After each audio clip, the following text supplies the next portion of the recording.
Hey guys, what's going on? My name is Squid, and welcome back to Dysfunctional Systems. A couple things that I have to talk about before I go into it. First thing, some really good news. I have been looking into the person who did the soundtrack for this game, because I really like it.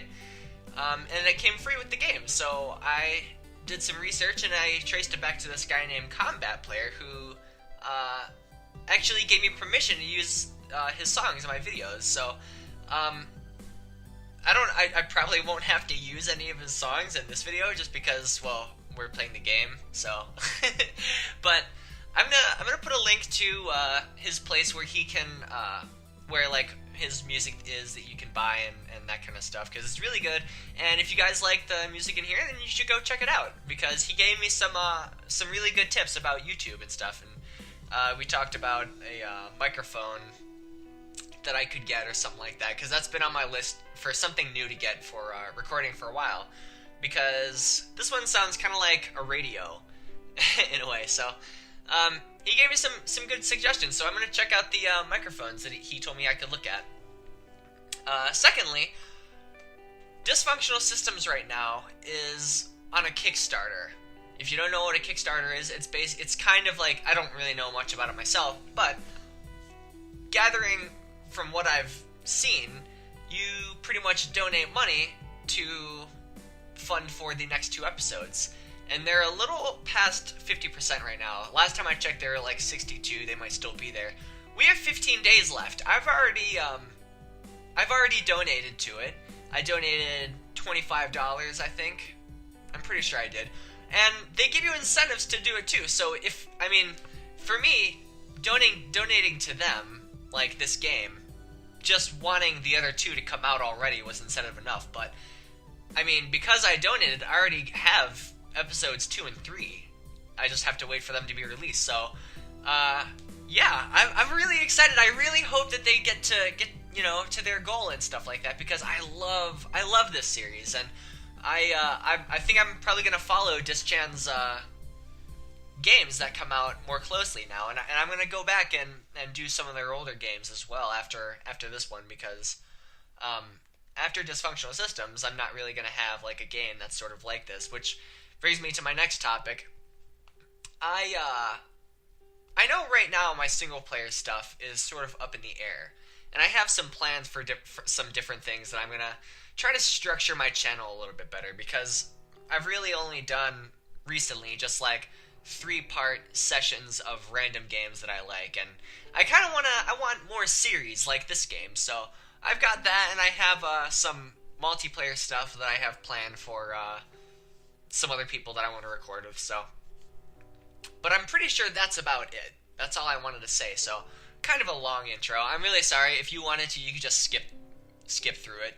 I really hope you don't, though, because if you want this series to continue, if you want me to do episodes 1 and 2, I recommend you go donate. I understand if you can't, but if you can, I would strongly encourage you to. I'm not going to tell you what to do, but all aside, let's get back into this. So, no! My glasses! I forgot them! I'll be right back. Man, I'm gonna have to do some editing again. Sometimes I wonder if I subconsciously do this to myself. Anyway, so, Winter's asleep, last time I checked, and we're here with Waverly, who I still have yet to, create a voice for. So, if I remember, this is so bleeding awkward. I know that taking care of Winter is my responsibility, but, well, I can't. It's past 12 o'clock, and I still haven't gotten brazen enough to wake her. Wait, brazen? Brazen? I don't know. I don't know these words, I'm sorry. I've managed to drop the ball with the simple task. Make sure she eats breakfast. She just came back so depressed yesterday. I have no idea how to strike up a conversation with her now. I want to cheer her up, obviously, but I just... Okay, first of all, I don't even know her that well. We've only been living together for a few weeks. Actually, something I noticed, I should probably go to my codex and see what all this new stuff is. What's true fusion? Oh, it's just... I'll read that later. It's a scientific concept. Okay. I just wanted to see, because it was bothering me. Sure, we've been friendly, but, you know, I wouldn't say we're friends yet. Still, as her roommate, I feel I should at least try to make her feel better. Man, maybe that would just make me seem like an asshole. Like, oh, don't sweat the small stuff, Winter. It's just one world lost. There's plenty of those. It's a fantastic situation we have here. In room whatever number it is. I'm totally not equipped to understand how she's feeling, and I'm not qualified to pester her. I'm not able to even get what happened to her. What does all of a world's air just burn away? Or how, I'm sorry. With a demon summoning and a crazy undone seal? Curses and abominations from distant space? That'd be worth seeing. Someone at the door. Maybe this will force me into action. I walk over, prepared to answer. It's the Northerner. Pretty as usual and handsome all the same. Crossing his arms and putting on a serious face, he addresses me. Uh-oh. Wait, what? Waverly, yo! I mirror his pose. This is strange. How do I say his name? I don't want to say it wrong. Io? Io, yo! Heard Buse on the mend. Came to give her a hug. That's great, but I'm not letting you in. He stutters in puffy disbelief, as if what I just told him was the most preposterous thing. Why not? I think you might want to hug more than her. Ridiculous! He draws out a slow, fake punch. I must make it past you. Therefore, I challenge you to a duel, Waverly, and the reward will be a 10-second hug for Bew. I bring up my own arm in the same mock attack. Oh! Hold on. Getting it from her, or giving it to her? Oh, I'd give it to her. Oh, God. But I need longer than 10 seconds. Extending a finger from my fist, I point at him. No. Stop right there. His lips tremble. Yeah, that's great. His lips tremble for a few seconds, but he prevents a smile. Winner hugs Bew? Agreed. Fine. Oh, wait, that's him. Fine. You will lose this game. He rolls up his sleeves and offers me his hand. Thumb war. Let us dance the dance of combat. Linking hands, we both raise our thumbs and stare intently at the battle zone. What the hell is happening right now? 1, 2, 3, 4. I declare a thumb war. We pass our thumbs over one another as we speak the rhyme, and when we finish, we clash. We struggle for a few seconds before Io speaks. This is so dumb. I think it was a good way of getting the point across. A weird and otherworldly kids game where two opposing forces battle to the death. A great metaphor for the philosophy of some systems. Sure, but something's wrong here. If I had this much fun fighting in war, I'd be worried about myself. Well, I wouldn't say the stakes are quite as high here. Do you think they'll give us more rhymes for other concepts? If you see a loaded gun, you better have you better fucking run. People hate. It's what they call discriminate. He laughs and our thumb game continues playfully. Neither of us tries very hard. So you heard about Winter? Yeah, me and the other idiots who accepted the title of Promising were called to an emergency meeting last night. It was like at 2 in the morning. He looks up at me. Cyrus showed up. Oh shit. I also look up. Really? So what happened? You don't know? I look back at our thumbs. I only sort of know. Cyrus killed a country's leader, and that leader ordered something called a nuke to be launched at another country after his death. The thing could basically wipe out a city. I whistle. Ah, and nuke, you see, in short, is short for nuclear weapon. He says this quite haughtily. Oh my, the education you folks receive dazzles me. Please do this sounds like a fucking meme! Please, do try to keep your language simple so that I may understand. I can feel him smile at this, and he replies jokingly. Sorry. I'll try. So how'd this thing that could wipe out a city wipe out a whole planet's population? Well, you see, there's actually only one special type strong enough to do that. I'll admit, I don't know about it. The true fusion bomb. A bomb that makes stars when it blows up, I think. I don't know. I'm kind of talking out of my ass. Basically, star on planet equals bad. It killed everyone. Huh. What did Cyrus have to say about all this? Nothing. He just stood there while the other mediators explained the situation and told us we should be paragons for our peers. Like we're supposed to be mature about it and not joke about it. Which is pretty damn presumptuous if you ask me. No one's going to be a dick about it. So I guess some kids aren't going to understand how serious this is, though. A world just committing suicide with a weapon we've never even heard of is almost comically insane. If you told me about it before the teachers did, I'd call bullshit. Anyway, let's finish this. I'm getting tired of holding you. Really?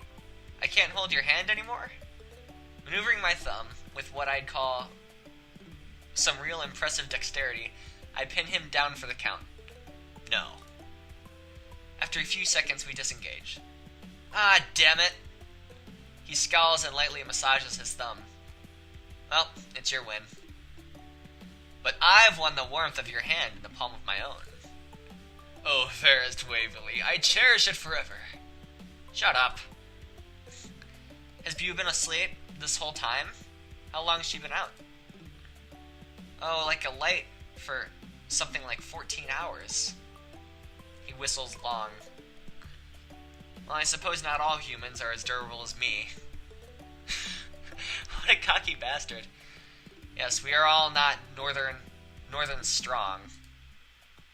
He beams and points at me with both hands. Can I see what he looks like? Yes, you said it! Closing his eyes, he puffs out his chest and puts his hands on his hips. This guy sounds kind of like how I would act sometimes. We're born and bred badasses, made tough by tundra and snowdrift, and don't you forget it. Never, comrade. But, yeah, I can't let you into hugger. Not with those powerful arms. Standing at ease, he answers me smoothly. I'd be soft about it, ma'am. I'd make sure she'd get more out of it than me. Hey, watch yourself. He smiles. Touch you less. Hey, it's fine if I can't. I love you dearly and I'd love to comfort her, but I understand if the little tyke needs some rest after all that went down. Yeah, she probably does. What does that say? I feel like I've come across that before. I can't. Cackle? Yeah. Waverly, don't tell me you haven't even checked on her. I turn my eyes away. Well, what does he expect? Am I meant to just shake her awake and ask, how are you feeling? Didn't even make sure she has a fever? Waverly. Oh, right. Not a bad idea, that. We'll throw you out of here if you won't be responsible enough to take care of her. You make it sound so easy, we barely know one another. Then get to it, and it will be easy. I kinda despise this guy for his over-positive attitude. Easier said than done means nothing to him. Are you going to leave, or do I have to shut this thing in your face? I forget how I pronounced his name. Io? I think that's what I said. Io quickly shakes his head and holds up his hands. Whoa, girl, this face is priceless. Don't damage it. You say things like that, and I only want to do it more. He plays at flinching and backs away. I'm out! Just say hello to Beau for me, and tell her that I hope she feels better soon. Fine, girly.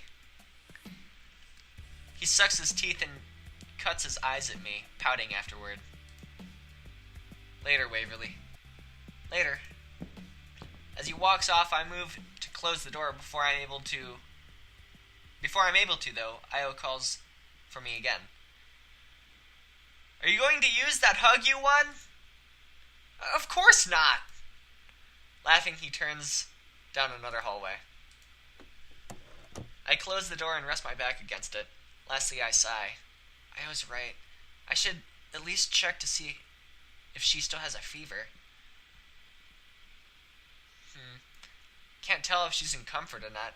She's very asleep, judging by that dark stain on her pillowcase. Ew. Is she, like, sweating on it? If that's the case, if she's sweating on it, then that probably means that her, fever's gone. Alright, it would be embarrassing for her to wake up with me standing here, so I'll just touch her forehead softly and quick. No fever, I think. Ha! I was right. I brush away some of her hair. She was sweating quite a bit, looks like. Although now she's almost a little cold.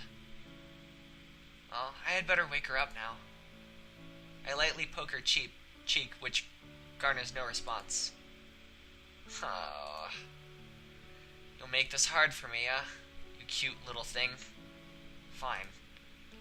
I slightly pinch her cheek, and when she doesn't budge, I start to tug. Once I do that, she twitches, and I understand it is a signal to retreat from her bedside.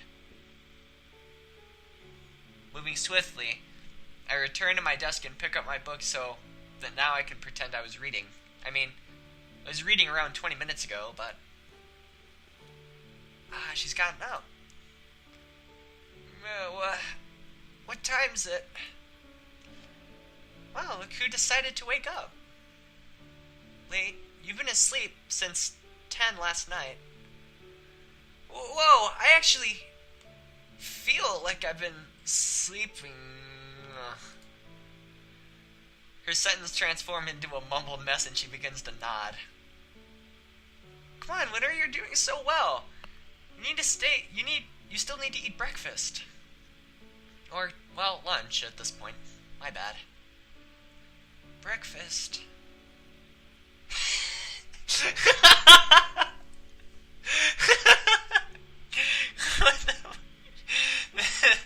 Oh my god.